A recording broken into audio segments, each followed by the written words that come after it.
Assalamualaikum warahmatullahi wabarakatuh. Pada video ini kita akan melanjutkan kembali pelajaran kita tentang teks prosedur. Sebuah materi lanjutan hanya khusus untuk kelas 7.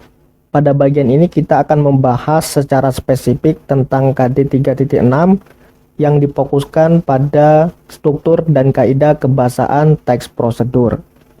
Namun sebelumnya, bantu saya untuk mengembangkan channel ini dengan cara subscribe dan aktifkan lonceng notifikasinya agar kamu menjadi orang pertama yang mengetahui info terbaru apabila saya mengupdate video-video terbaru. Langsung saja, secara garis besar, kedua topik ini yang akan menjadi fokus kita beberapa menit ke depan. Jadi harap diperhatikan dengan seksama. Jika ada pertanyaan, silakan tulis pertanyaanmu pada bagian komentar video ini.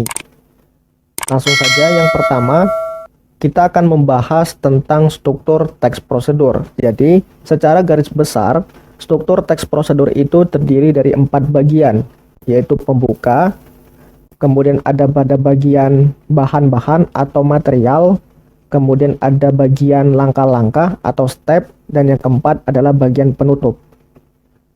Mari kita bahas satu persatu dari masing-masing bagian-bagian struktur teks prosedur berikut ini. Yang pertama, pengantar atau pembuka. Teks prosedur umumnya diawali dengan sebuah judul yang merupakan inti atau gambaran umum dari kegiatan yang akan dilakukan. Dilanjutkan bagian pengantar berupa kalimat interrogatif sebagai pembuka teks sebelum masuk ke topik yang akan dibahas. Pada bagian ini juga dijelaskan tujuan dari pembuatan teks prosedur atau hasil akhir yang akan dicapai dalam kegiatan-kegiatan ataupun tahap-tahapan pada teks prosedur. Kemudian yang kedua, material. Pada bagian ini berisikan bahan-bahan, alat-alat, atau material yang diperlukan dalam melakukan kegiatan atau membuat sesuatu. Contohnya, dalam teks membuat makanan, akan dijelaskan bumbu dan bahan apa saja yang akan digunakan. Kemudian, dalam teks prosedur, cara melakukan sesuatu akan dijelaskan juga alat-alat yang diperlukan atau alat-alat yang perlu dipersiapkan sebelum memulai kegiatan tertentu. Yang ketiga, langkah-langkah. Bagian ini berisikan langkah-langkah yang harus dilakukan untuk memperoleh hasil sesuai dengan tujuan teks prosedur. Tahapan ini harus dilakukan secara runtut dan tidak boleh ada tahapan yang terlewatkan atau tertukar. Dan yang keempat, ada kesimpulan. Setelah selesai melakukan kegiatan semua tahapan, di akhir teks prosedur terdapat simpulan kegiatan. Bagian ini berupa kalimat atau paragraf yang menjelaskan hasil yang didapat setelah melakukan setiap langkah kegiatan. Pada bagian ini juga terdapat saran dan tanggapan penulis terhadap kegiatan yang telah dilakukan. Jadi itu beberapa struktur teks prosedur yang perlu kamu ketahui dan ingat-ingat. Selanjutnya, untuk memperkuat pemahamanmu tentang struktur teks prosedur tadi, mari kita belajar mengidentifikasi struktur teks prosedur melalui teks berikut ini. Jika kita perhatikan, pengantar atau pembuka dari teks prosedur tersebut terdapat pada bagian awal sebuah teks. Jadi, jika ada soal teks utuh dan ditanyakan di mana letak struktur pengantar teks prosedur, kita langsung menentukan bahwa letaknya berada pada awal paragraf.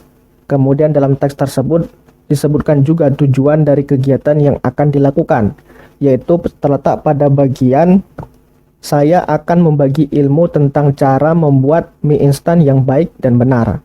Jadi tujuan membuat teks prosedur ini adalah untuk membagi tips kepada kamu tentang cara membuat mie instan yang baik dan benar.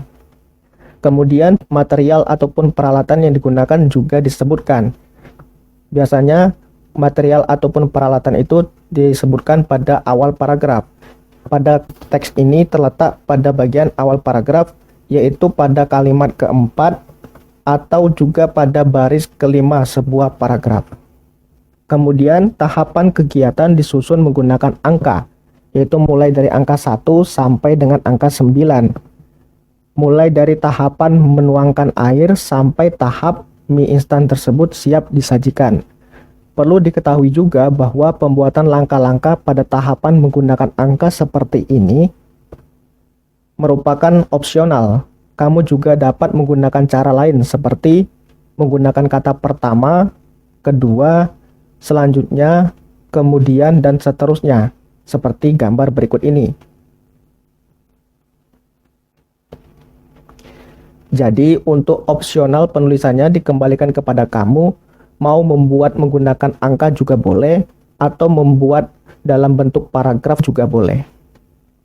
Kemudian pada tahap terakhir, ada bagian yang menjelaskan tentang kesimpulan sebuah teks.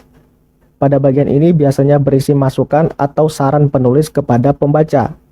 Pada teks ini terdapat saran penulis kepada pembaca agar tidak selalu sering mengkonsumsi mie instan karena tidak baik bagi kesehatan.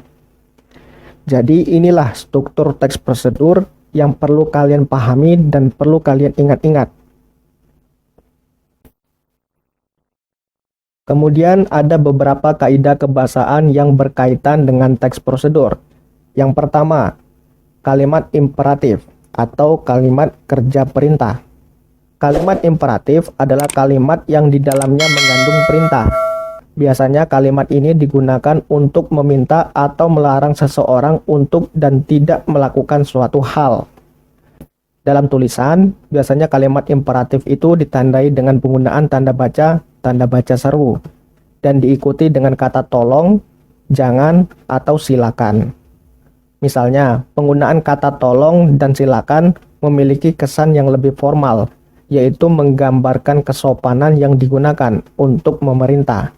Sementara kata jangan adalah kata yang biasa digunakan untuk melarang sesuatu kegiatan atau perbuatan untuk dilakukan. Atau bisa juga kalimat imperatif itu ditandai dengan penggunaan imbuhan i, seperti jauhi atau hindari. Kemudian ada imbuhan kan, seperti berikan atau siapkan. Dan imbuhan lah, seperti pergilah dan lain sebagainya. Kemudian yang kedua, menggunakan kata teknis yang berkaitan dengan topik bahasan. Kata teknis atau kata istilah, yaitu kata-kata yang memang berkaitan dengan topik yang dibahas. Misalnya teks prosedur tentang cara mengaktifkan komputer, maka teks tersebut tentu menggunakan kata-kata ataupun kata-kata istilah yang berhubungan dengan komputer, seperti power supply, booting, shutdown, dan lain seterusnya. Kemudian yang ketiga, menggunakan konjungsi temporal. Kata konjungsi temporal atau kata hubung temporal merupakan kata hubung yang menjelaskan hubungan kronologis antara dua hal, kejadian, peristiwa, antara waktu yang berbeda. Kata hubung temporal itu contohnya kemudian, selanjutnya, setelah itu, lalu, dan lain-lain sebagainya. Nah, biasanya kata hubung temporal ini digunakan untuk penulisan teks prosedur pada bagian langkah-langkah yang dibuat bukan berdasarkan urutan nomor atau angka, tetapi dibuat dalam bentuk paragraf, seperti yang saya jelaskan pada bagian struktur teks prosedur sebelumnya tadi. Kemudian yang keempat, menggunakan kalimat persuasif. Kalimat persuasif adalah jenis kalimat yang biasanya digunakan untuk mengajak seseorang melakukan sesuatu. Kalimat ini biasanya berisi tentang ajakan, himbauan, dan permintaan terhadap sesuatu kepada seseorang. Sesuatu tersebut biasanya sesuai dengan keinginan penulis. Karena pengertiannya seperti itu, kalimat ini sering digunakan sebagai bahan untuk promosi dalam brosur, slogan, maupun media promosi lainnya. Contohnya, nikmatilah hidup yang hanya sekali ini dengan melakukan kegiatan-kegiatan yang bermanfaat. Atau contoh lain, belajarlah dengan giat dan bersemangat demi meraih masa depan yang cerah. Kemudian yang kelima, menggunakan gambaran terperinci tentang benda dan alat yang dipakai. Dalam teks prosedur akan dijelaskan secara rinci tentang bahan-bahan apa saja yang diperlukan dalam membuat sesuatu. Begitu juga dengan langkah-langkah yang disusun secara runtun. Tujuannya adalah agar sesuatu yang ingin dibuat menunjukkan hasil sesuai dengan apa yang diharapkan. Dan yang terakhir, teks prosedur itu menggunakan verba material dan tingkah laku. Verba material adalah kata kerja yang mengacu pada tindakan fisik yang bisa dilihat oleh partisipan.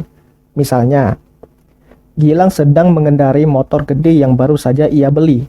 Kata mengendarai dikategorikan sebagai verba material, di mana aktivitas mengendarai itu dikategorikan sebagai aktivitas yang bisa dilihat secara langsung oleh orang lain. Sedangkan kata verba tingkah laku adalah kebalikannya dari verbal material, yang dipahami sebagai tindakan yang ditunjukkan untuk ungkapannya saja. Misalnya, mengidolakan, merasakan, mengharapkan, mencintai, dan lain seterusnya. Kata-kata mengidolakan, merasakan, mencintai, dan seterusnya tadi merupakan kata kerja yang berhubungan dengan perasaan atau anggapan saja dari seseorang.